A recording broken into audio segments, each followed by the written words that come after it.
Vispirms, priecīgs jums ģimenes svētks. Labdien!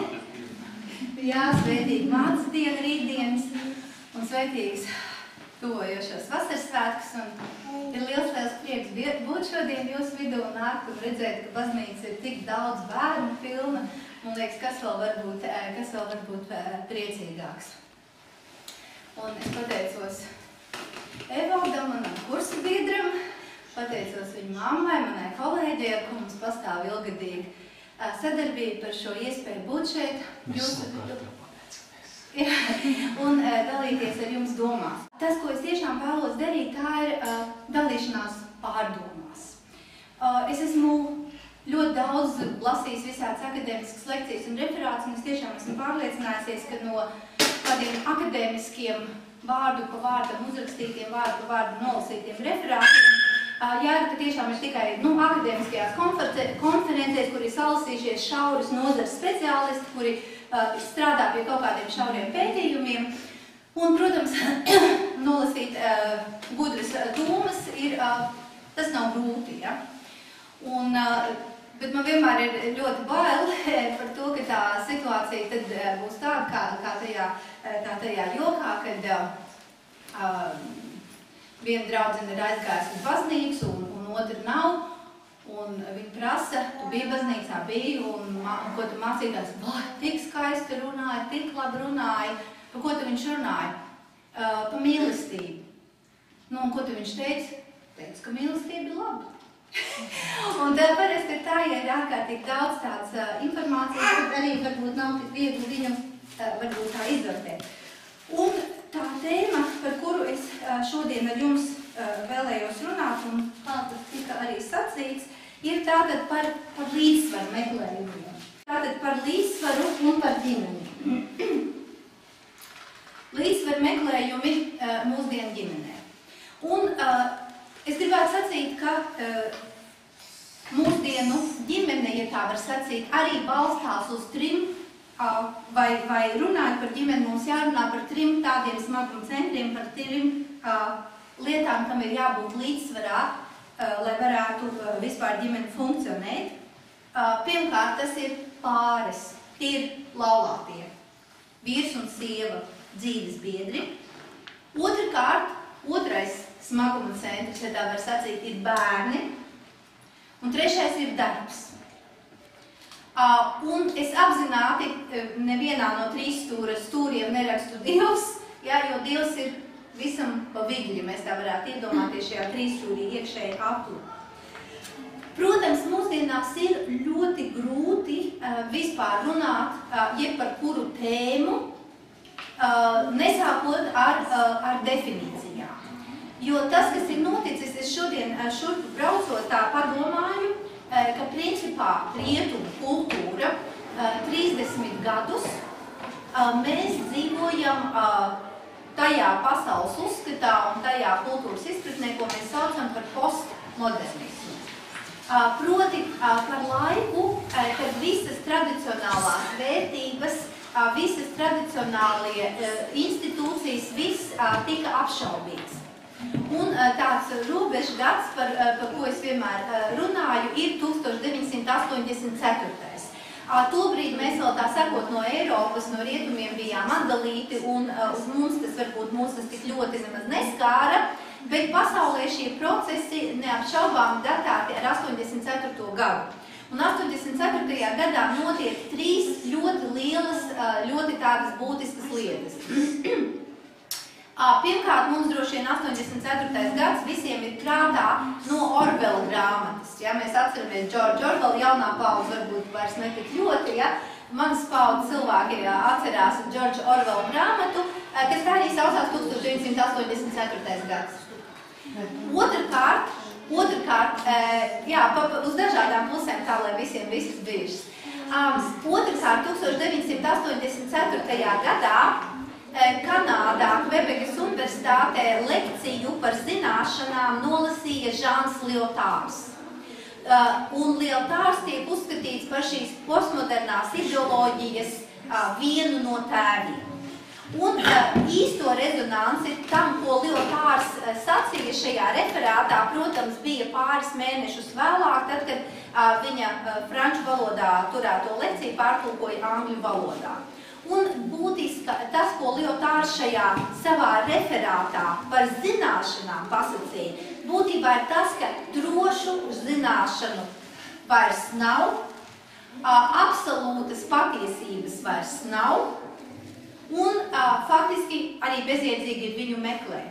Tas, kas skaistās, ir tikai šis mirklis, šis brīdis, sīkās detaļas, grupas, subjektīvais, objektīvās patiesības nav. Es tā ļoti vienkārši to pasaku.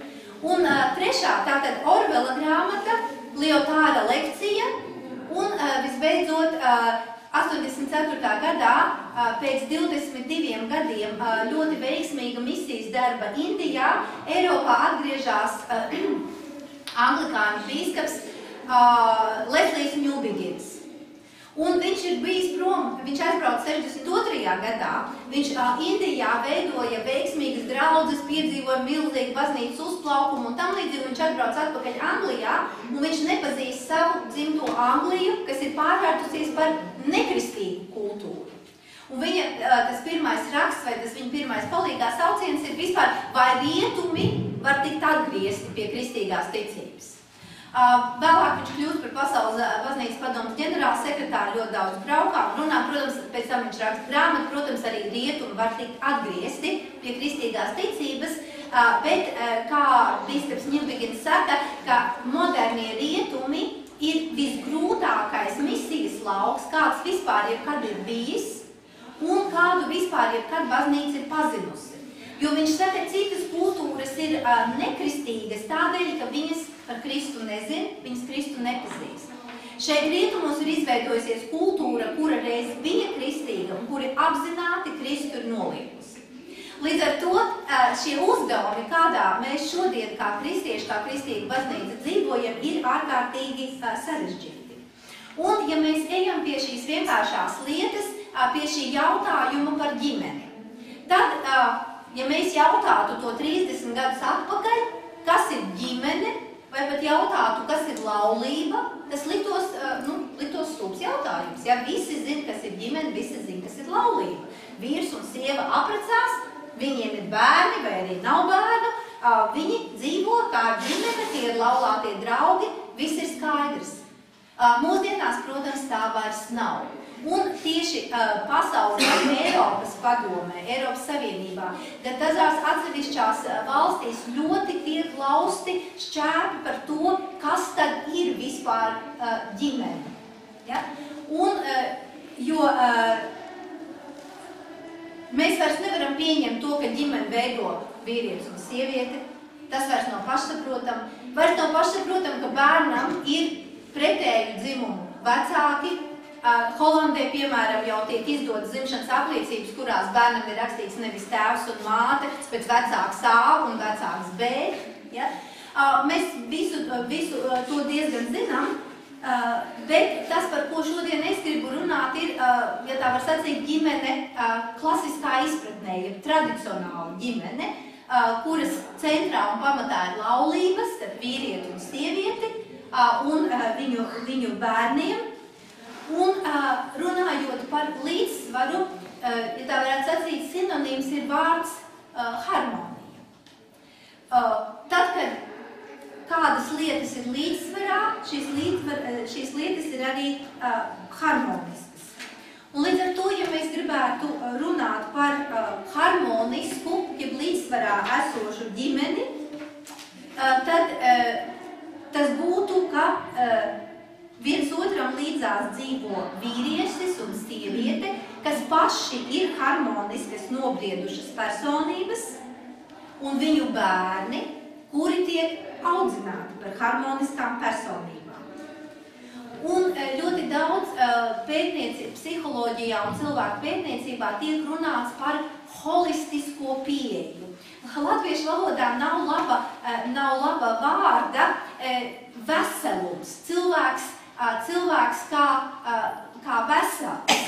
Un te man atkal nāk joks prātā, ko es dzirdēju pirmo reizi, kad mācījos universitātē, mēs bijām, tas bija padomu laikā, mēs bijām kolhozā Rušaunā, un tā bija pirmā reize vispār, kad es dzīvē biju Latgalē un tā, un tur visādi tāds ļoti daudz joks un asprātības saklausījos. Un viena no tām bija, ka atkal kaimiņi viens otram stāst, ka Jēzubs nokrita no krāsnes. Nu, un vai vasals? Vasals, bet nadzīves. un tāpēc latviešu valodā vesels, ja, mums tas liekas vairāk tagad, veselīgi, ka tu pretējais vārdam slims, bet runājot par veselu cilvēku, par holistisku personību, tas nozīmē, ka līdzsvars ir visos līmeņos. Fiziskajā, intelektuālajā, emocionālajā, sociālajā un arī garīgajā. Un tās trīs lietas, runājot par cilvēku un runājot par ģimeni, ko es gribētu atgādināt, ir tas, ka, lai mēs veidotu harmonisku ģimeni, audzinātu harmoniskus bērnus, mums vispirms ir jāsāk pašiem ar sevi, katram pašam mums ir jābūt pieaugušai, nobriedušai personībai. Tas, ka ģimene un laulība mūsdienās ir apdraudēta, to mēs visi ļoti labi zinām, lai gan Latvijas satversmē 110. pants joprojām saka, ka Latvijas valsts aizsargā laulību. Proti, es citēju, valsts aizsargā un atbalsta laulību, savienību starp vīrieti un sievieti, ģimeni, vecāku un bērnu tiesības. Valsts īpaši palīdz bērniem invalīdiem, bērniem, kas palikuši bez vecāku gādības vai cietuši no vardarbības. Un, ja mēs paskatāmies mūsu pēdējās tautas skaitīšanas rezultātus, ka Latvijā vairs knapi 2 miljoni mēs esam, tad mēs esam zaudējuši gandrīz vai, esam zaudējuši 500 000 iedzīvotāju, ka bērnu dzimst vien mazāk, mirstība pārsniedz dzimstību, laulības vispār tiek slēgtas daudz mazāk, laulības šķiršanās skaits lielāks pieaug vairāk kā 50%, un tad arī, teiksim, kultūras darbinieks, pasniedzējs, doktors un arī politiķis Andrejs Mūrnieks ir rakstījis tādu rakstu par ģimeni ar tādu ļoti satraucošu, aicinošu pirmo uzrunu. Viņš saka tā: Latvijas sabiedrība ir vēsturiskas izvēles priekšā un vēsture mēdz atkārtoties. Padomju vara gados bija pienācis brīdis, kad latvieši savā zemē sāk kļūt par minoritāti padomju migrācijas politikas dēļ. Mūsdienās mēs esam līdzīgā, varbūt vēl sliktākā situācijā. Tagad mūsu pamatproblēma ir depopulācija. Un es šodien braucot, es parasti par ceļu braucot, klausos radios, klausījos BBC, un par BBC, no BBC uzzināju, ka Latvijā ir pieņemts vai gatavojās pieņemt jaunu likumu, kur noteikts pamatnācija, ir valsts nācija. Līdz ar to, ka latvieši jau ir mazākumā savā valstī, un vismaz kā BBC sacīja, es nezinu, vai tas saskan ar Latvijas valdības nodomiem, ka lai vispār Latvijas valsts neaizietu bojā, lai vispār būtu kāds, kas strādā un maksā nodokļus, ka Latvijā ir jābūt vismaz līdz 300–400 000 imigrantiem. Un tad, kad ieplūdīs vēl šis imigrantu slānis, lai vienkārši kaut kādas tur tiesības latviešiem rezervētu. Protams, BBC centās būt ļoti neitrāli pret šo jautājumu, bet tur, kam Krievijas ekspertiem jautāja, viņi, protams, sacīja, ka sūdzēsies un tā tālāk. Mūsu sabiedrībā pastāv vairāki iemesli, kāpēc tradicionālā ģimene ir apdraudēta. Un pirmkārt jau tā ir sabiedrībā un valstī valdošā vai nu neitrālā vai negatīvā attieksme pret ģimeni. Un, kā jau es minēju, šajā 84. gadā, tas ir gadu agrāk, 83. gadā, ANO, apvienoto nāciju organizācija, 83. gadu bija noteikusi par ģimenes gadu. Un tad pirmo reizi, faktiski šajā visaugstākajā starptautiskajā līmenī parādījās nespēja pasakīt, ka ģimene sastāv no 2 vecākiem un 2 pretēji dzimumu vecākiem un bērniem. Jau toreiz bija ļoti skaļas balsis par šiem alternatīvajiem dzīves modeļiem. Un šis postmodernais laiks, kā jau es sacīju, apšauba visas tradicionālās vērtības kā tādas, kas ierobežo individa brīvību. Jo augstāk par visu tiek vērtēta individa brīvība. Un izcilais krievu rakstnieks Ļevs Tolstojs ir jau sen brīdinājis, ka brīvību var iegūt nevis meklējot brīvību, bet gan meklējot patiesību. Bet tā kā postmodernā laikā pasacīs, ka objektīvas patiesības nav, tad mēs esam arī tur, kur mēs esam. Tomēr, lai kā arī nebūtu šī attieksme, tradicionāla ģimene vienmēr ir bijusi un droši vien arī nākotnē būs sabiedrības pamats. Un ģimeni savukārt veido laulību starp vīrieti un sievieti. Bez tam laulība ir dievišķs institūts, kas vienmēr ir eksistējis un eksistēs arī pašlaik.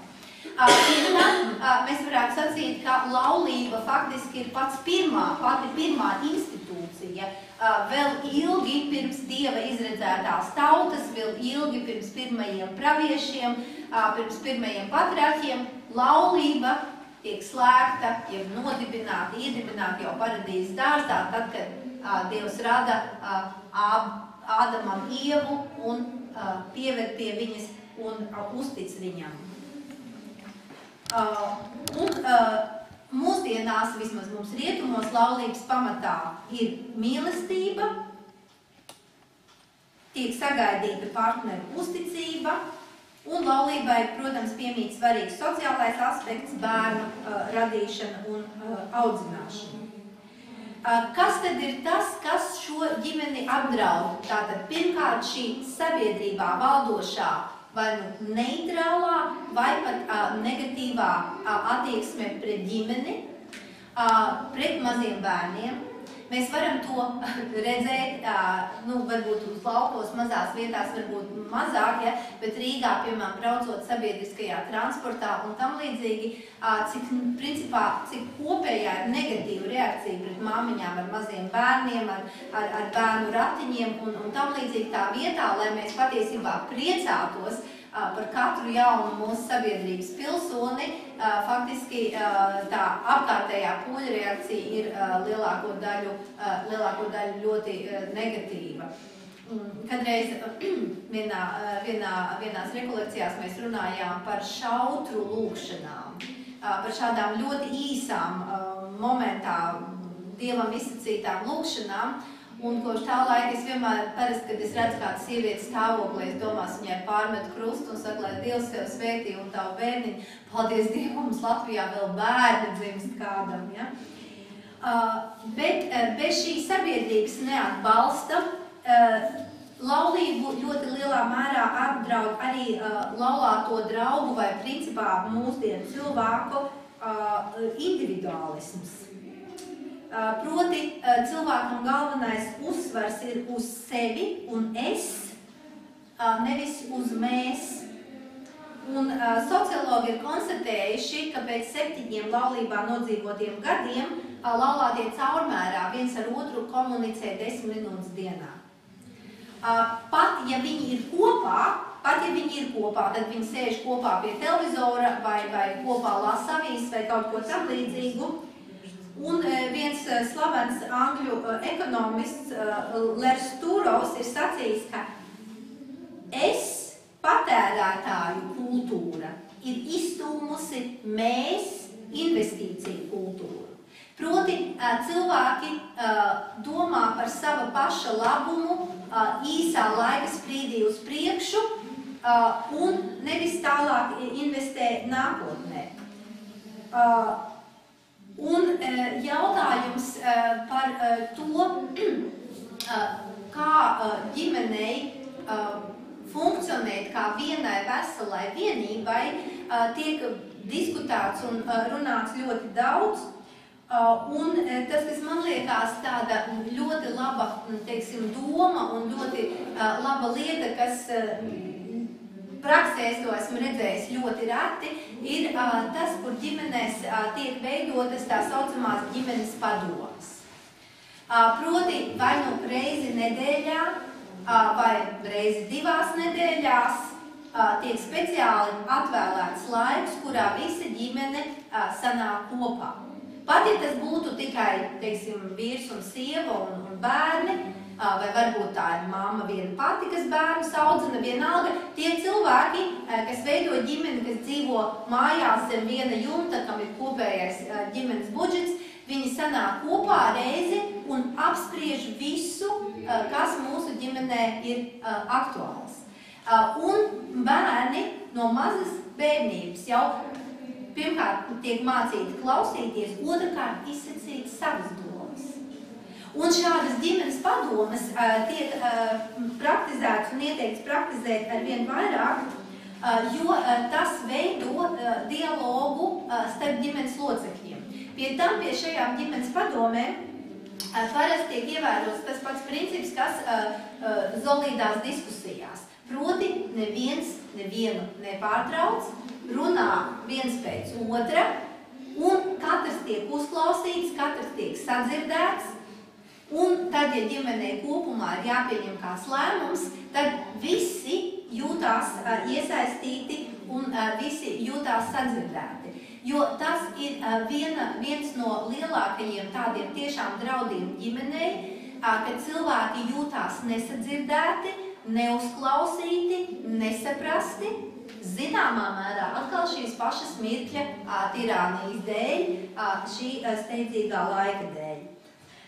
Neapšaubāmi drauds tradicionālai laulībai ir propaganda par alternatīvo dzīves stilu, proti par homoseksuālistu laulībām vai kā viņas vēl savienībām vai kaut kā savādāk. Ļoti nopietnas jautājums, kuru ir jārisina un kur faktiski arī baznīcai būtu vairāk jāiesaistās nekā viņa to dara, kaut gan, protams, atbildes viennozīmīgas nav un droši vien arī nevar būt. Proti ir jautājums par jauniešu, varbūt ne tikai jauniešu, vispār cilvēku dzīvošanu kopā, savas attiecības ne Dieva, ne valsts priekšā nenokārtojot, ne Dieva, ne valsts priekšā nenokārtojot, tātad kopdzīve pirms laulībām. Protams, ja to dara cilvēki pāri pusmūžam, tad parasti tam ir kaut kādi tehniski iemesli. Vai nu tur, teiksim, īpašumi, vai pensijas, vai kaut kas tam līdzīgs. Bet visvairāk runa, protams, un šī problēma ir ar jauniešiem. Un, ja mēs arī skaidri zinām to, ka mūsdienās cilvēki precās vēlāk. Ja? Cilvēki precās vēlāk, piemēram, manā vecumā, tad, kad mēs pabeidzām vidusskolu, tad ļoti daudzas manas klases biedrenes jau apprecējās vai nu tajā pašā vasarā vai nākošajā vasarā, katrā ziņā ap gadiem, teiksim, 22, 23, jau patiesībā visām jau gandrīz bija bērni, un, teiksim, tās, kas pabeidz augstskolu, pēc tam jau tika uzskatīts par tādām, tām, kurām dzimta bērni 25 gadiem, uzskatīja, ka ļoti vecas māmiņas pirmā bērna dzimšanai.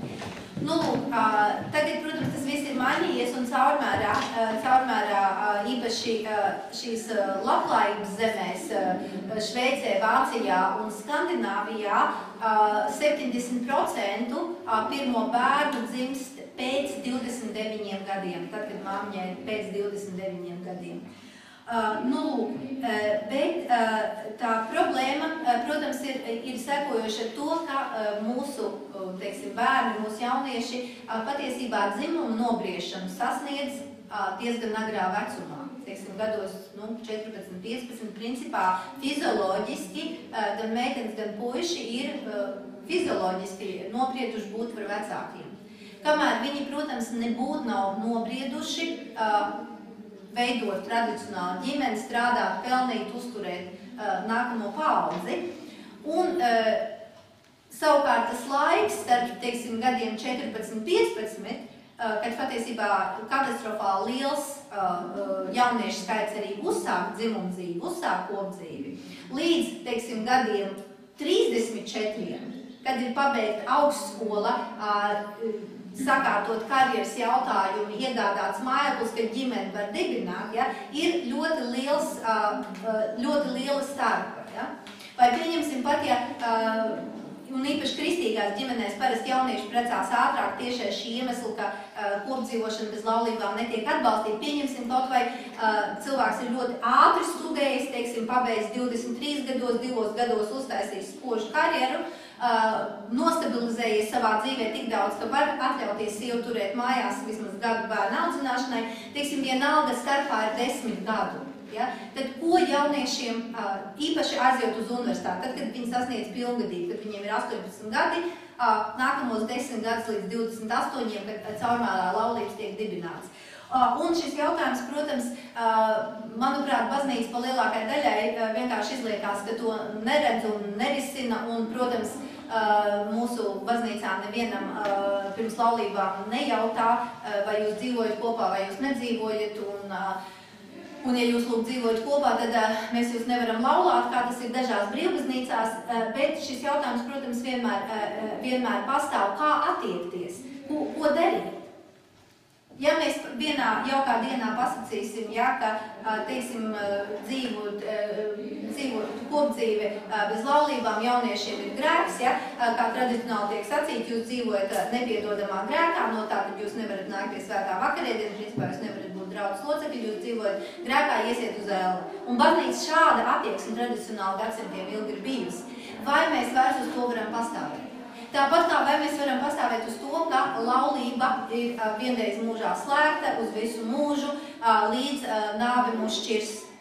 Tas, protams, ir ideāls, uz ko mēs gribam tiekties, bet cik šis mūsu ideāls var saskanēt ar realitāti, mums atkal ir jārēķinās, ka cilvēki būs arvien vairāk, kuri slēgs atkārtotas laulības un tā.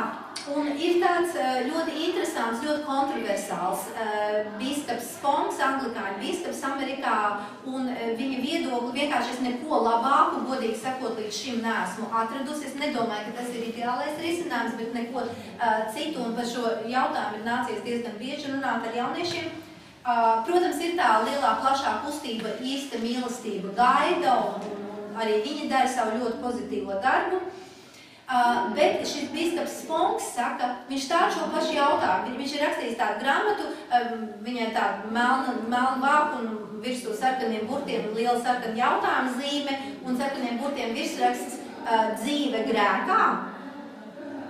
Un viens no šiem jautājumiem viņš risina šīs laulību kopdzīvi. Un viņa tas piedāvājums ir tāds, ka jauniešiem, kuri ir nolēmuši dzīvot kopā, bet kuriem vēl nav savs stabils darbs, nav sava vieta, nav tas, ka viņi varētu arī salauzties, apprecēties, viņš runā par tādām, atkal latviešu valodā tas termins labi netulkojas, par tādām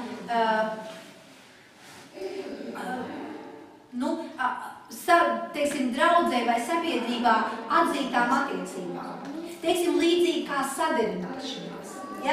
Ka šie jaunieši tā arī, teiksim, apņemās, teiksim, varbūt uz gadu vai uz 2 vai cik, mēs dzīvosim, teiksim, šajās attiecībās ekskluzīvi. Ja mums nebūs citu partneru, mēs nemainīsim, mēs būsim tā kā šis ģimenes modelis, sagaidot arī, teiksim, no sabiedrības, no draudzes atbalstu. Kā es sacīju, es nezinu, vai tas ir ideāls, bet kaut kādu risinājumu mums būtu jāmeklē. Trešā lielā lieta, kas apdraud ģimeni, ir tas, ka ir izjaukta šī tradicionālā savienība ģimene, skola, baznīca. Ja? Un līdz ar to ir izveidojusies faktiski situācija, īpaši jau, kas skar, protams, kristīgos bērnus un kristīgās ģimenes, ka ir jārēķinās ar to, ka skolā, teiksim, valsts finansētā, valsts nodrošinātā skolā bērns iegūt zināšanas. Audzināts bērns tiek mājās. Ja? Un, lai līdz ar to jau šis līdzsvaram vajadzētu būt starp mājām un ģimeni, pieņemot, ka mājās ir šī labā, pozitīvā atmosfēra. Ja?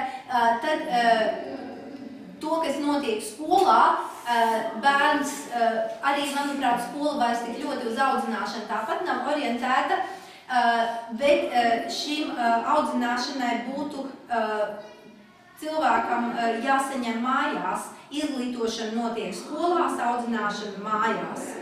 Un bērnu audzināšanai būtu jāaptver visas 4 cilvēka sastāvdaļas, proti fiziskā, garīgā, emocionālā un prāta. Jeb tā saucamā holistiskā pieeja atkal audzināšanai.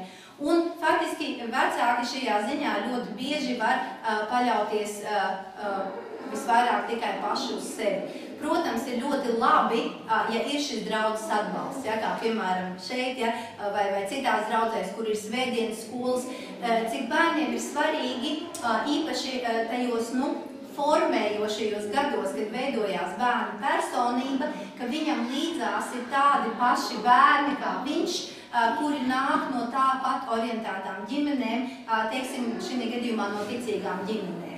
Un es vēlreiz saku, ka Amerikā mums dzīvojot, mums bija tā milzīgā svētība, un es piedzīvoju to, ko nozīmē, teiksim, īpaši pusauģu vecumā, ka tu tos pašus bērnus, vai pusauģus, ar kuriem tu ej kopā skolā, ar tiem pašiem tu svētdienās attiecies baznīcā, un ar tiem pašiem tu ej visādos pasākumos, vai tas ir futbols, vai tas ir mūzikas stundas, vai kaut kas, viss ģimene, skola, baznīca, viss notiek šajā vienā ciklā, viss notiek ap to, ka mēs visi ticam Dievam, mēs ticam kristīgām vērtībām. Protams, arī tas nenozīmē, ka bērnu starpā nav konflikti, tas nenozīmē, ka visi tur ir paraugu skolēni, šausmīgi apzinīgi mācās. Problēmas ir tik un tā, ja? Bet tomēr šī atskaites sistēma ir viena un tā paša. Ir kāds punkts, no kura mēs varam šīs problēmas risināt. Tātad, nākamā lieta, kas ļoti lielā mērā apdraud gan laulību, 2 cilvēku starpā laulāto kā pāru attiecības, gan ģimenes attiecības, vecāku attiecības ar bērniem. Un tieši par šo jautājumu savā veidā es arī gandrīz vai gribētu runāt visvairāk, ir tieši tas spiediens, ko mēs saņemam strādājot, ko mēs piedzīvojam savā karjerā vai savā nodarbinātībā. Un skaidrs ir arī tas, ka mēs pašlaik dzīvojam ārkārtīgi nežēlīgas konkurences apstākļos. Patiesībā mēs dzīvojam ekonomiski, mēs dzīvojam tajā mežonīgā kapitālisma pirmotnējās uzkrāšanās posmā, par ko rakstīja Marks. Ja? Kam Eiropas valstis principā izgāja cauri kaut kad 19. gadsimta sākumā, 19. gadsimta beigās, 20. gadsimta sākumā, 5. gada revolūcija un 1. pasaules kara laiku. Proti, kad tiešām nedarbojas gandrīz nekas no tradicionālās demokrātijas, sociālās aizsardzības vērtībām un sistēmas un tam līdzīgi. Un es domāju, ka tā kā kādreiz, manuprāt, nebija nevienas latviešu ģimenes, kam kāds nebūtu izsūtīts uz Sibīriju, tā es domāju, mūsdienās nav gandrīz neviena latviešu ģimene, no kuras vai vismaz no plašākā radloka, kāda nestrādāt ārzemēs, nestrādāt visur citur pasaulē. Un tad viens no argumentiem, protams, ir tas, ka tur ārzemēs labāk maksā, bet arī šī attieksme, kāda ir pret darbiniekiem, kāda ir pret cilvēkiem. Un, godīgi sakot, man, tad, kad es 2005. Gadā atgriezos Latvijā, un kad es sapratu, kā te viss funkcionē, pirmkārt tas, ko es konstatēju, bija, ka neviens jau vairs nestrādā 8 stundas. Vismaz, teiksim, no tiem cilvēkiem, ar kuriem es kontaktēju, principā 10 stundu darbdiena jau gandrīz bija ieviesusies kā norma, visi bija pārstrādāti, un tas ir 5 gadu laikā. Ja? Visi bija ārkārtīgi pārstrādājušies, darba intensitāte ārkārtīgi liela un, teiksim, ārkārtīgi mežonīga konkurence. Un man bija pilnīgi skaidrs, ka tiešām ir tā, ka izdzīvo stiprākais. ka kaut ko dzīvē šajā brīdī Latvijā var sasniegt tikai ļoti jauni, ļoti veseli, ļoti izglītoti, ļoti gudri cilvēki, kas šīs 3 lietas vēl nebūtu tas trakākais, bet kur ir gatavi iet pāri līķiem, kur ir tiešām gatavi pakāpties uz citu nelaimi, pakāpties uz citu rēķinu. Un man tā pirmā reakcija bija vispār tāds, bet ko lai šeit Latvijā dara viens vidusmēra bērns, man tur vecākā meita vidusskolu beidz. Ko lai dara viens vidusmēra vidusskolas beidzējs, ja, kurš nav ne izcils matemātiķis, ne fizikas, ne rakstnieks, nekas, viņš vienkārši viens vidusmēra bērns. Un tā sajūta, ka viņi vispār ir samīs. Ja? Un man bija māsīca, kura atbilda visiem šiem 3 kritērijiem. Ja, viņa bija ārkārtīgi jauna, skaista, gudra, spēlēja klavieres, runāja 3 svešvalodās, ārkārtīgi apdāvināta. Viņai pietrūka tā 4. iet pāri līķiem, viņa strādāja ļoti labā audita firmā, saņēma ļoti labu algu. Viņas arī vienīgais, ko es varu darīt, tad, kad es atnāku 10. vakarā mājās, ir iet uz pultā un raudāt. Vairāk darīt, spēku nav pilnīgi neko. Nu, un šī nenormālā konkurence spiež uz katru cilvēku individuāli, spiež arī uz ģimeni, jo neapšaubāmi konkurences cīņā izdzīvot vieglāk ir vienam, izklaides apmaksāt arī ir lētāk vienam. Pie tām cenām, kas pašlaik, teiksim, ir koncertiem vai teātra izrādēm, kur, teiksim, 5 latu biļeti jau skaitās lēta biļete, ja? Tad padomājiet, cik tas ir ģimenei ar 2 bērniem, tas ir 20 lati. Cik bieži mēs varam atļauties kaut kur aiziet, pat runājot par... Ko? Jā, pat runājot par kino biļetēm vai par kaut ko tādu, ja ir jāaiziet visai ģimenei, atkal atgriežoties no Amerikas, mums vispār vairs nepacēlās jautājums, ka mēs varētu 4, teiksim, iet uz operu, ja? Tas, vai nu meitenes gāja uz baletu 2, vai tad es ar kādu no meitām, ja? Ka mēs 4 varētu aiziet uz operu, piemēram, tās jau bija tādas summas, kas nerādījās sapņos. Nu, lūk, un pat ja šī konkurence, šī izdzīvošana, šī cīņa, protams, ļoti lieli ietekmē bērnu skaitu ģimenē, jo bērns prasa investīcijas. Bērns ir ilgtermiņa investīcija. Ja? Lai uzaudzinātu bērnu, ja mēs domājam par to, kā viņu ne tikai palaist pasaulē, bet kā viņu izglītot, lai viņam būtu teiksim, mūzikas nodarbības vai dejošana vai kaut kas, vai kādas fiziskās sporta aktivitātes, lai bērns augtu vispusīgi izglītots un attīstīts, tad tas viss maksā lielu naudu.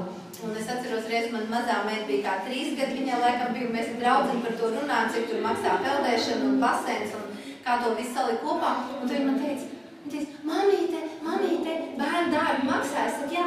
Viņa saka, tev bija daudz jāmaksā, lai man dabūtu. Es saku, nemēģinu dabūt, es tev varēju pa vēl man daudz jāmaksā, lai es tev lielu izaudzinātu. Un tieši tas, ja, kad vecāki ir ārkārtīgi nostrādājušies, ārkārtīgi pārmocījušies, tas samazina bērnu skaitu. Tā kā faktiski mūsu valsts politika algu sistēmā ir tāda, ka ļoti reti ir vīrieši, kas, teiksim, var uzturēt sievu un bērnu, pat tad, ja sieva gribētu palikt mājās ar bērnu, kamēr viņš ir mazs, faktiski tas gandrīz vai nav iespējams. Un te nu atkal mūsdienu psihologi ļoti daudz par to raksta un runā, cik ļoti nozīmīgi bērnam ir pirmie dzīves gadi. Pirmie 3, pirmie 5, pirmie 7, kad bērnam ir vajadzīgs pēc iespējas vairāk būt kopā ar mammu, pēc iespējas vairāk, teiksim, drošā situācijā. Un tagad jau ir ļoti izpētīts arī tas, ka bērni, kuri ilgstošāk aug mājās kopā ar mamām, pirmkārt, viņu nervu sistēma ir stabilāka, viņi aug drošāki, pārliecinātāki nekā tie, kas maziņi jau sāk iet bērnu dārzā. Un līdz ar to faktiski visur pasaulē, ne tikai attīstītajās rietumu valstīs, ir skaidrs, ka būtu ideāli, ja māmiņas varētu būt mājās līdz 3 gadu vecumam, vai vislabāk jau, teiksim, līdz 6-7 gadu vecumam, kad bērns sāk iet skolā. Bet mums caurmērā jārēķinās ar to, ka vecāki strādā abi. Un, ja vecāki abi strādā, tad neapšaubāmi darbā arī situācija parasti ir ļoti, cilvēks strādā zem ļoti lielas spriedzes.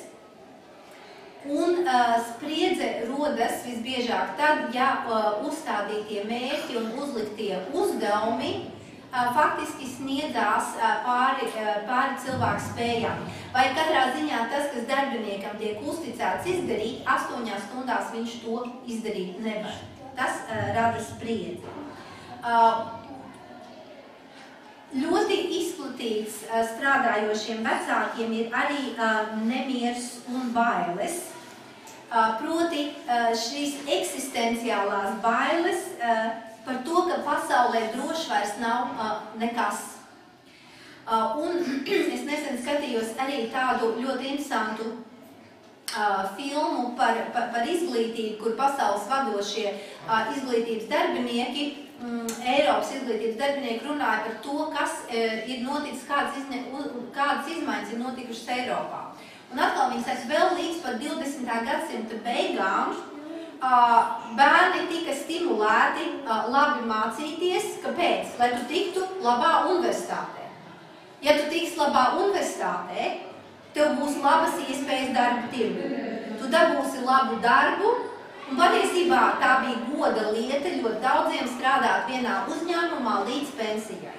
Varbūt jūs arī vēl vecākā paudze atceras vai no vecākiem vai no bērniem, no vecākiem vai vecvecākiem, ja, ka bija arī uzņēmumos tādos, parasti bija, teiksim, uz pensiju aiziešana dāvināja vai pulksteņus ar ierakstu vai pildspalva, zeltspalva vai kaut ko tādu cilvēku cienot, jo tas, ka tu līdz pensijai strādā vienā uzņēmumā vai vismaz 20-25 gadu strādā, tā bija goda lieta un tas tā bija. Mūsdienās caurmērā jaunieši darbu maina ik pa 5 gadiem. Ļoti rets, kas strādā ilgāk par 5 gadiem vienā vietā, un šī sistēma ir izjutusi. Jauniešu bezdarbs ir ļoti liels, un šī schēma vairs nedarbojās. Tas, ka tu labi mācīsies, ka tu pat beigsi labu universitāti, nebūtu negarantē, ka tev būs labs darbs, un ka tu varēsi mierīgi strādāt, jo pat vislabākais uzņēmums var bankrotēt, tu vari zaudēt darbu. Un pirmo reizi, atkal jāsaka, rietumos ir iestājusies situācija, ka tu darbu zaudē ne savas vainas dēļ. Jo agrāk, piemēram, caurmērā, ja tu biji labs strādnieks, vai mehānisks, vai inženieris, vai vienkas, tu varēji dzīvot drošībā par savu nākotni, par savu rītdienu. Mūsdienās var bankrotēt jebkas, un tu paliec bez darba pilnīgi ne savas vainas dēļ. Un laikam šajā laikā, kad visas ārējās lietas liekas tik nedrošas, mūs Dievs aicina atkal paskatīties atpakaļ uz šīm stabilajām garīgajām vērtībām. Un interesanti ir tas, es nezinu, vai bet es vienā tādā informācijas avotā lasīju, ka Bībelē nebaidies, esot vārds nebaidies vai nebaidieties 365 reizes. Tātad katrai gada dienai vienu reizi nebaidieties.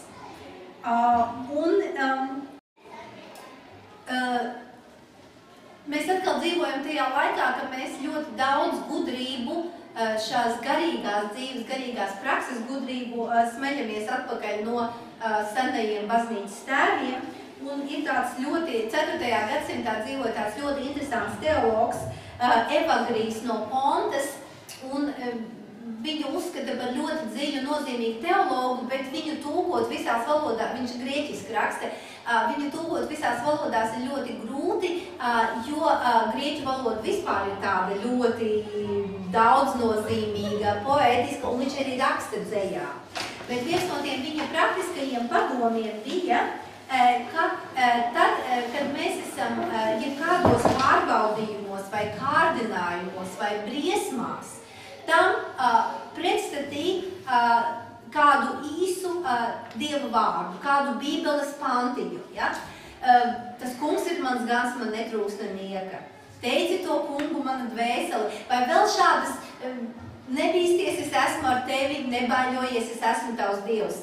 Ko šādās sprieguma situācijās, uztraukuma situācijās mēs vienmēr varam pie sevis atkārtot un arī nomierināties.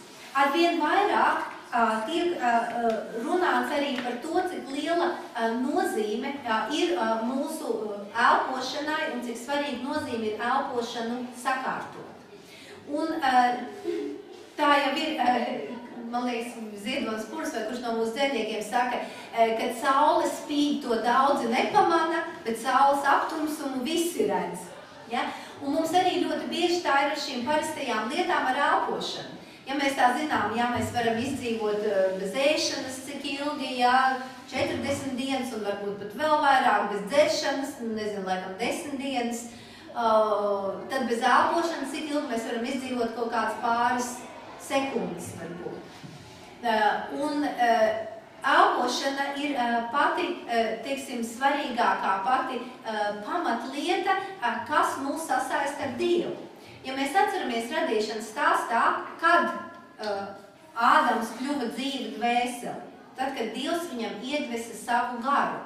Un patiesībā elpa ir šī dzīvā saikne ar Dievu, un elpa savā veidā mums arī atgādina mūsu atkarību no Dieva. Ja? Jo, ja pēkšņi mums vairs nebūtu elpas, mēs ietu bojā. Kadreiz arī, teiksim, paģībuši cilvēki vai bezsamaņas stāvoklī, viņam liks pogulīt pie deguna, ja, lai redzētu, vai pie muts, vai viņš vēl elpo, jo kamēr cilvēks elpo, tikmēr viņš ir dzīvs. Un mūsdienās, kad tik ļoti daudz, arī jau kristīgās aprindās, mēs runājam par meditāciju, kas vienmēr ir saistīta ar elpošanu. Un patiesībā elpošana, šādā nozīmē meditācija kā elpošana, noteikta elpošanas prakse, ir vissenākā cilvēku garīgā prakse, kas patiesībā ir sastopama visās kultūrās. Un arī ārsti mūsdienās ļoti daudz runā tieši par to, ka mums ir jāprot pareizi elpot, ka mums ir jāatrod laika sev, ka mums ir jāatrod dzīvē, kā tur Eriksens saka, šies lēnais, gausais laiks. Laika organizēšana, jeb laika menedžments arī ir viena no tām lietām, par kurām pašlaik runā ļoti daudz, un tā ir arī vesels cikls lekcijām, ko es lasu par laika organizēšanu, bet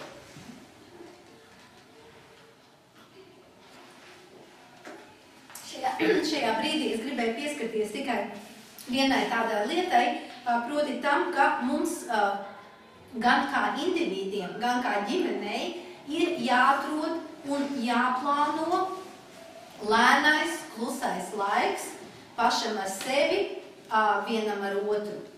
Un no vienas puses tas varbūt sākumā izklausās varbūt tā mums nepierasti, ka mēs savos plānotājos, savos kalendāros arī paredzam, teiksim, vienu vakaru nedēļā, 2 stundas vai cik, tātad laulātajam pārim sarunai vienam ar otru. Un te nu ir tas, ko Anselms Grīns runā par rituāliem, ka šādus rituālus ir jāiedibina katrai ģimenei. Ka ir jābūt kaut kam, ko ģimene, ko laulātie dara kopā viens ar otru regulāri, kādā noteiktā laikā, un ir jābūt noteiktam laikam, ko katrs no vecākiem velta bērnam.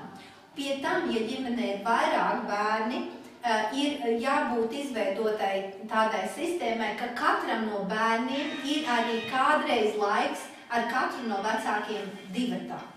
Ka, ja ir, piemēram, 2 un vēl vairāk bērni, tad tik un tā katram no bērniem nedēļā vai stunda vai 2 ir, kad tikai viņš var būt ar māmiņu vai tikai viņš ar tēti, kur laiks pieder tikai 2.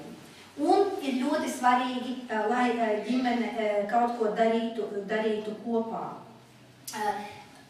Citās grāmatās un arī Anselms Grīns to sauc par sakrālo laiku.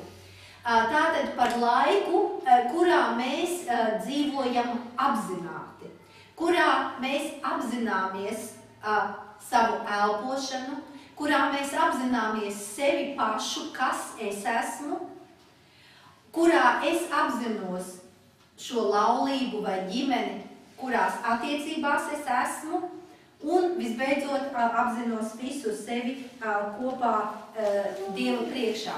Un Anselms Grīns saka, ka jo vairāk mēs esam aizņemti darbā, jo vairāk uzmanības mums ir jāpievērš dažādiem rituāliem.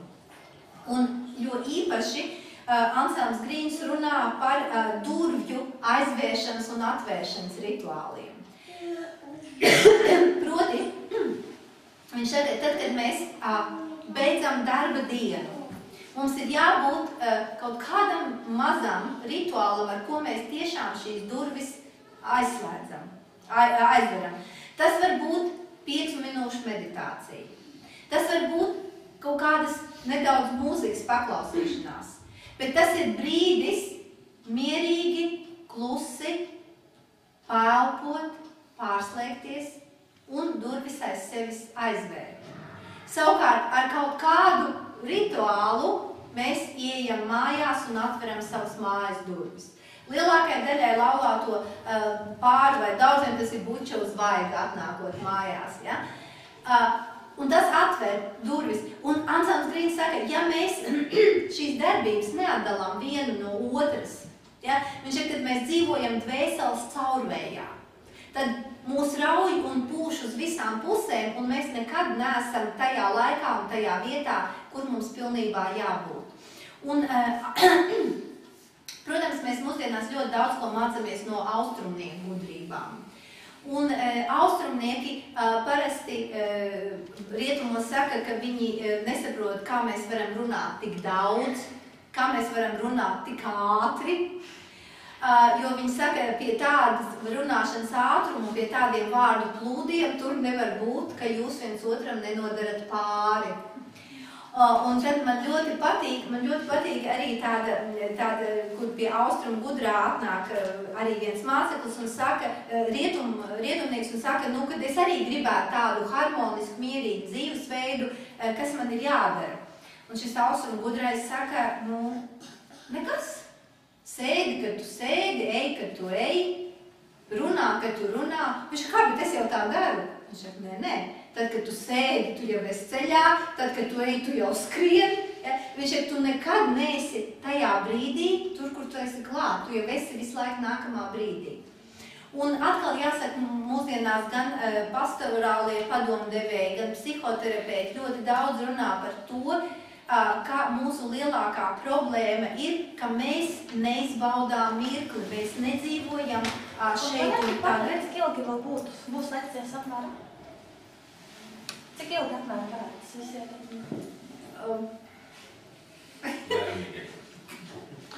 Nu, es domāju, minūtes varbūt 15.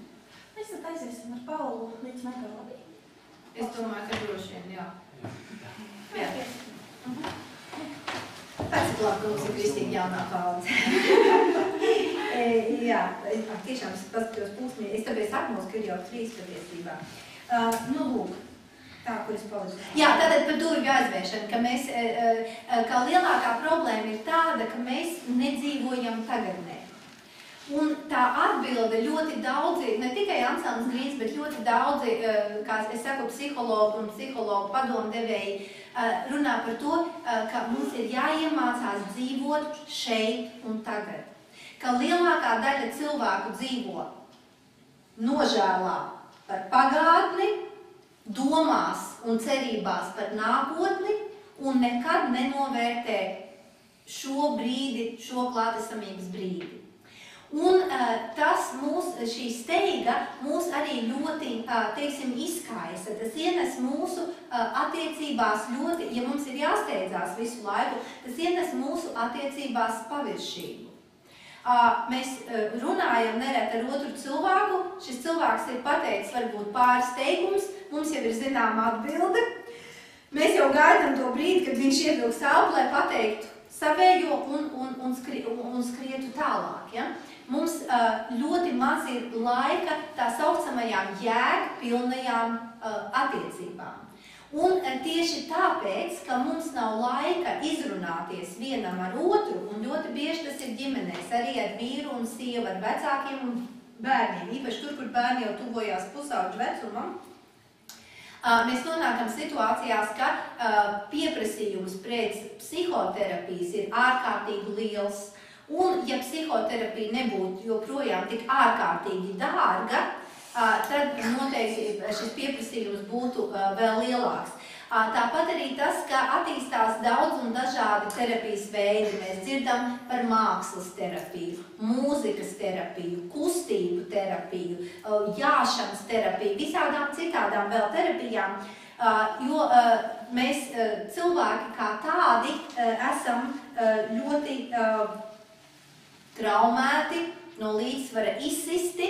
Mēs neesam holistiski, mēs neesam sakopoti, mēs esam it kā uz visām pusēm izšķaidīti, mums ir ļoti daudz lomu, ļoti daudz pienākumu, ļoti daudz darāmā, un tas nozīmē, ka mēs ļoti maz uzmanības veltam šeit un tagad, un maz uzmanības veltam tieši tam, kas pēc būtības ir vissvarīgākais, un tās ir mūsu attiecības ar savu laulāto draugu, tās ir mūsu attiecības ar mūsu bērniem, ar mūsu vecākiem, ar mūsu draugiem, ar mūsu radiniekiem, tieši tiem vismīļākajiem, vistuvākajiem cilvēkiem. Un, protams, mēs, tipiski rietumi eiropieši, mēs esam individuālisti, mēs esam viensētnieki, mēs jau esam pēc dabas diezgan noslēgti, bet pētot Eiropas tautas, ir secināts, ka vislaimīgākie un ar vislielāko drošību nākotnē skatās tieši tie cilvēki, kuram ir brāļi, māsas, kuram ir šī lielā ģimene, kuram ir plašais radu loks. Jo tomēr šie savi cilvēki ir paši svarīgākie. Un, ja mēs arī tā padomājam, vai mēs filmas redzam, vai varbūt arī dzīvē redzam, ka tad tie cilvēki, kas, teiksim, ir uz miršanas gultu, kas ir tas, ko viņi grib redzēt? Viņi grib redzēt savus mīļos cilvēkus. Viņi negrib redzēt savus bankas kontus, vai augstskolu diplomus, vai atzinības rakstus, vai tam visam ir bijis otršķirīga nozīme. Pirmšķirīgā nozīme ir bijusi tam, lai būtu kopā ar saviem mīļiem cilvēkiem. Lieta, par kuru mēs ļoti bieži mūsdienās runājām, ir par bērnības traumām un vispār par traumētiem cilvēkiem. Man ļoti labs kolēģis un draugs ir kristīgs psihoterapeits. Un tas jau gan bija pirms kādiem 5 gadiem, es viņam saku, klausies, kur es vien nepagriežos, visur tiek runāts par traumām, par to, ka bērni jau bērnībā traumēti, visiem vajadzīga dziedināšana. Es saku, saki lūdzu, vai ir vispār kādi netraumēti cilvēki? Viņš tā uz maniem paskatījās, sacīja, mūsu paaudzē noteikti nē, mēs tikām traumēti jau piedzimšanas brīdī. Proti, kā mēs piedzimām, ja? Atkal jāsaka īpaši lielajās pilsētās, lielajos dzemdību namos, kur bērns ienākot pasaulē uzreiz ir spilgta gaisma, skaļas balsis, bērnu satina autiņos, aiznes bērnus sakrā vienā istabā, mammas otrā palātā. Ja? Es atceros, kā man mamma stāstīja, kā viņa savā laikā tur zagās un klausījās, kurš bērns raud, ka tu bērnu varēja redzēt tikai uz barošanas brīdi. Ja? Mūsdienās tu atzīst, ka tā ir visšausmīgākā lieta, ko darīt jaundzimušo bērnu nošķirt no mammas. Un mūsdienās, kad bērnu piedzimst, viņš momentā tiek uzlikts mammai uz krūtīm, mamma ar bērnu ir vienā istabā, gultiņi ir turpat blakus, šajos pirmajos dzīvības gados. Līdz ar to viņš ar mūsu paudzēm, mēs jau tikām visi traumēti piedzimstot, nerunājot par visu pārējo. Un tad, kad es viņam sacīju, es saku, vai ir vispār kāds pilnībā dziedināts un pilnībā harmonisks cilvēks, viņš sacīja, varbūt kāds ļoti pieredzējis psihoterapeits pēc 25 gadu prakses, jo viņiem nepārtraukt visiem ir jāiet pašterapija. Un,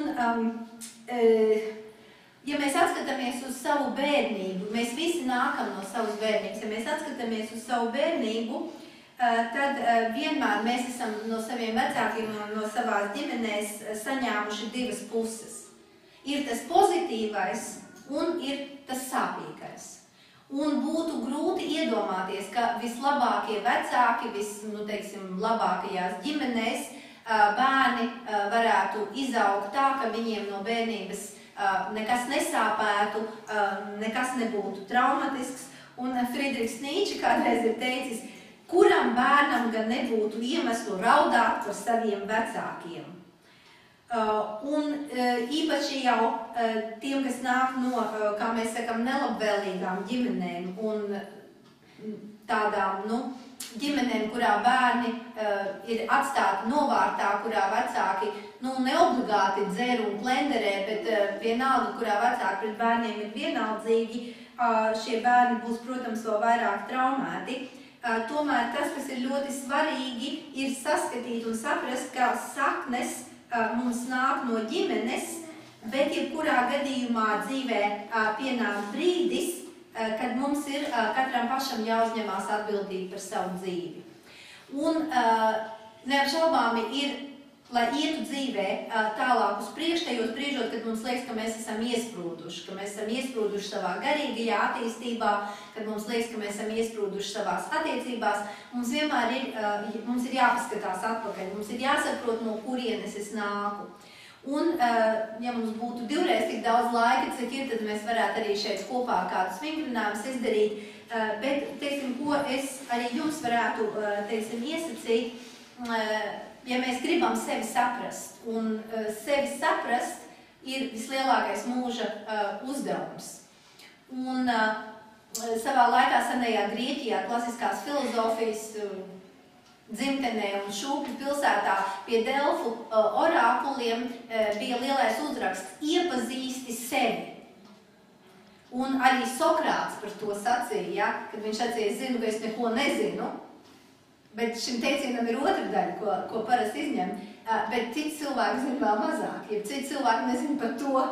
Protams, Sokrāts saka, es zinu, ka es neko nezinu, bet citi nezina par to. Iepazīt sevi, tas ir visa mūža garumā, un ļoti lielā mērā savā bērnībā mēs ļoti daudz ko varam smelties. Un ir tādas 3 lietas, ko psihologi iesaka pārdomāt, ja mēs sevi gribam saprast. Pirmkārt, mēģināt atcerēties savus bērnības sapņus. Par ko es sapņoju? Kas es gribēju būt, kad es izaugšu liels? Par ko mēs gribējām kļūt? Otrkārt, kādas ir tās spēles, ko mēs bērnībā spēlējām? Kas bija mūsu mīļākās rotaļas? Un treškārt, kas bija mūsu mīļākās pasakas, vai kas bija, mūsu mīļākās multfilmas. Un mums ir neapšaubāmi ļoti labi arī svarīgi saprast savus vecākus, tāpat kā mūsu bērniem būs svarīgi saprast mūs, jo normālā situācijā vecāki dara to, ko tajā brīdī viņi saprot par vislabāko esam saviem bērniem. Bet tā problēma ar bērnu audzināšanu ir tāda, ka tajā brīdī, kad mēs viņus audzinām, mēs nevaram pateikt to, kas viņiem nāks par labu, kas viņiem nenāks. Un tikai pēc gadiem mēs varam izvērtēt situāciju un kaut kādā krīzes situācijā saprast, vai tajā brīdī man vajadzēja bērnu norāt un sodīt, vai tajā brīdī man vajadzēja viņu samīļot un visu piedot. Kā būtu bijis, ja būtu bijis, ļoti bieži mēs to nekad nemaz nevaram zināt. Tas, ko ir ļoti svarīgi ievērot ģimenes attiecībās un vispār cilvēku savstarpējās attiecībās, ir tas, kā mēģināt savu tuvo cilvēku pirmkārt un galvenokārt saprast un netiesāt. Cilvēki, kas mani netiesā, iedarbojas dzīvinoši un atbrīvojoši. Un faktiski tā ir tā mūsdienu traģēdija, ka mēs savu dziļāko būtību, savas dziļākās ilgas, savas slēptākās domas ļoti bieži savam dzīves draugam vai pat savai labākai draudzenei vai māsai vai mammai mēs viņas nespējam uzticēt. Vienīgais, tad mēs meklējam, kā citreiz ironiski saka, tiem, kam ir nauda, tie iet pie psihoterapeita, kam nav nauda, tie nāk pie mācītāja. Un sagaida apmēram to pašu, sagaida atbalstu, palīdzību dvēseles dziedināšanai. Tas, kas mūsu dzīvē ir ļoti neapšaubāmi vajadzīgs ir mīlestība. Un, lai arī cik kādreiz novazāts un piesmiets un apgānīts nebūtu vārds mīlestība, sirdsdziļumos mēs vienmēr pēc tā ilgojamies. Un ik viens ilgojas pēc tā, lai otrs cilvēks viņu mīlētu bez jebkādiem nosacījumiem. Un es domāju, īstu mīlestību vienreiz mūžā vai pāris reizes mūžā piedzīvo katrs cilvēks, un mēs redzam to pie otra cilvēka, mēs to pamanām paši pie sevīm, ka tad, kad esam iemīlējušies, mēs burtiski plaukstam. Ja? Mēs burtiski lidojam, tā saka, metru virs zemes staigājam. Un patiesībā šie 3 vārdi, es tevi mīlu, ja? Viņi ir sacīti no paudzes paudzē. Mēs visus viņu zinām, bet tad, kad tev mīļotais cilvēks kārtējo reizi viņus pasaka, tas nekad nevar būt par daudz. Un tādēļ mēs arī kā cilvēki mēs funkcionējam šajās divās paralēlajās vai perpendikulārajās līnijās. No vienas puses, lai mēs kā personības attīstītos un augtu, mums vajag kaut ko jaunu. No otras puses, mums ir vajadzīgas stabilas lietas, kas ir vienmēr vienas uz tās pašas. Uz tā principa balstās baznīcas gads, uz tā principa balstās jubilejas svinēšana, dzimšanas dienas, vārdienas, kāzu jubilejas, kristību jubilejas, un uz tā balstās arī šie rituāli, par kuriem Anselms Grīns runā. Ka ir vajadzīgs kaut kas stabils, tāds, kas vienmēr ir tāds, kas nekad nemainās. Un savā veidā varētu sacīt, ka mīlestība arī ir šis viens no pasaules pamatprincipiem. Un, ja mēs skatāmies jebkuru reliģiju, paņemiet grāmatiņas, pirms jūs medicējat lejām. Grāmatiņas, bet žurnāliņas. Dievpalīgi. Tātad, kā mēs arī no Bībeles zinām, tad Dievs ir mīlestība. Nevis Dievs mīl vai mīloši rīkojas, Dievs pats ir mīlestība. Un mīlestība ir šis augstākais princips. Un viss, kas nenāk no mīlestības, kā Pāvils saka, viss, kas nenāk no mīlestības, ir grēks. Kristīgā izpratnē, protams, mīlestība nav tik daudz emocijas, cik tas ir gribas akts. Un, lai mēs otru cilvēku mīlētu, mums pirmkārt ir vajadzīga uzticēšanās un spēja otrā cilvēkā saredzēt labo. Otrā cilvēkā saredzēt labo un otram cilvēkam uzticēties, jo nav iespējams mīlēt neusticoties, nav iespējams mīlēt otrajā nesaskatot labo. Un tādēļ ļoti bieži, tur, kur ir runa par ģimenes problēmām, par pāru terapiju, tur arī viens no tiem, ko iesaka, ir šie rituāli, kuri palīdz attiecības stiprināt, rituāli palīdz pirmkārt jau pašam izlīgt ar sevi. Un tā ir tā problēma, par ko diezgan daudz arī raksta pedagogi un tam līdzīgi, ka mūsu jaunieši netiek laulībām pietiekoši sagatavot no tā viedokļa, ka faktiski cilvēks gatavs doties laulībā ir tikai tad, kad viņš ir atbildīga, nobriedusi personība, kas principā ir saskaņā ar sevi un laimīgs arī pats par sevi. Tikai tad tu vari darīt otru cilvēku laimīgu. Jo ļoti bieži cilvēki apprecās vai sāk dzīvot kopā, lai uz otra rēķina risināt kaut kādas savas problēmas. Un tad visbiežāk šī laulības ir neveiksmīgas. Tāpat, ja mēs dzīvojam ar kādu cilvēku kopā, vienalga vai ar savu laulāto draugu, ar saviem bērniem, ar saviem vecākiem, brāļiem, māsai, mums noteikti nemaz nevar neizveidoties pārpratumi, nemaz nevar neizveidoties konflikti. Un tas pats, kas attiecās parasti uz draudzes dzīvi vai uz kuru kolektīvu dzīvi, tieši tāpat uz ģimeni vai uz kuru grupu, nav jautājums, vai būs konflikti vai nebūs. Konflikti noteikti būs. Jautājums ir kad, un jautājums ir kā ar viņiem tikt galā. Un Anselms Grīns, piemēram, raksta viņš raksta par tādu, ka viņš ir atradis pie daudzām ģimenēm, kam viņš devis padomus, ka ļoti labi ir, teiksim, reizi gadā svinēt izlīgšanas svētkus, kur uzaicina visu ģimeni uz izlīgšanas svētkiem. Un viņš iesaka nolasīt priekšā kādu tekstu no Bībeles, kurā runa ir par attiecībām ģimenei, piemēram, Korintiešiem 12 vai Kolosiešiem, paņemiet tajā maltajā maisā, vai Kolosiešiem 3, un pēc tam katrs no ģimenes ir uzaicināts pastāstīt, kā viņam ir veicies pagājušā gadā, un pateikties par to, ko ir vērts pateikties, pateikties vienam otram, pateikties saviem tuvākajiem, kā arī, ja ir iespēja, tad atvainoties par to, kur es esmu rīkojies nepareizi. Un pēdējā lieta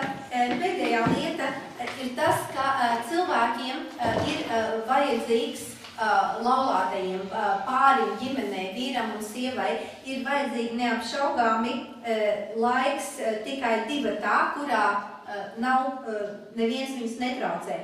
Un šeit savukārt Anselms Grīns iesaka rezervēt kādu vakaru vai pāris stundas nedēļā. Piemēram, trešdienas vakars, vai ir ļoti svarīgi, lai tas būtu vienmēr, apmēram tajā pašā laikā, apmēram tajā pašā nedēļas dienā, un rezervēt kādu stundu pārim laulātajiem kopējai pastaigai. Un viņš saka tā, ka pirmās 10 minūtes vienkārši iet klusējot vienam otram blakus, pavērot dabu, ieklausīties skaņās, smaržās, krāsās un iedziļināties pašam sevi, savās ilgās, savās emocijās. Tad pēc šī klusēšanas laika sāk vienam ar otru runāt, bet ne, teiksim, par raizēm, par problēmām, bet tieši par to, ko es šajā brīdī uztvēru, ko es saskatīju, kādas ilgas manī modās, kas mani aizkustina. Un tikai pēc tam, kad ir, teiksim, šis labais, šis jaukais, šis pozitīvais, tad beigās pārunāt, kas šīs nedēļas laikā ir bijis tāds, kas man nomāca, kādas ir manas grūtības, kādas ir manas problēmas. Un daba un pastaiga ir vispiemērotākā tieši tādēļ, ka dabā mēs visvieglāk esam saskaņā ar Dievu, ar Dieva radību. Jau senais baznīcas tēvs Atanāzijs sacīja, ka ir 3 vietas, kurās visvieglāk un vislabāk ir meklēt un atrast Dievu. Pirmkārt, dabā, otrkārt savā dvēselē un, protams, visskaidrāk svētajos rakstos. Ja? Tā ir kristiešu prioritāte. Bet šīs pirmās lietas, Dievu dabā un savā dvēselē, to ir paredzēts visiem cilvēkiem. Paldies par uzmanību!